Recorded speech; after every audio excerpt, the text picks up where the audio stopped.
రే తమ్ముడు ఉమ్, టౌన్కు పోయి సరుకులు తేపోరా. ఆహా ఏం రాసినామని చెప్పి ఇదేదో తెరిచి చూస్తున్నాడు చూడు. ఏందక్క ఇది ఇంత పెద్దగా ఉంది? పండగ సరుకులా లేక సంవత్సరం సరుకులా? రే తమాషా చేస్తున్నావా? అవి పండుగ సరుకులేరా, ఇంకా చెప్పమంటే చెప్తా. వద్దక్క తీసుకొస్తా. పో.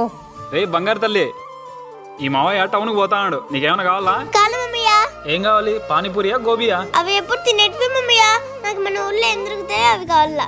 మన ఊర్లో దొరికేటివా? ఏంటివి? అదే మామయ్య, చెరుకు, తేనె, పచ్చనిక్కాయలు, గెంజిగడ్డలు, తాటి ముంజులు. అవా ఇప్పుడే తీసుకొచ్చేస్తాను. ఏ బావా వస్తావా? పద బావా. బావా నువ్వురా. పదాం బాబా. రే బంగారు తల్లులు, మీకోసం ఏం తెచ్చానో చూడండి. అయ్యి ఎలా మామయ్య మేము చెప్పినవన్నీ తెచ్చినారు? ఎలా అంటే అలానే. ఇదిగో చెరుకు, దాని కింద ఉన్నాయి చూడు తాటి ముంజులు, దాని కింద ఉన్నాయి చూడు గెంజిగడ్డలు.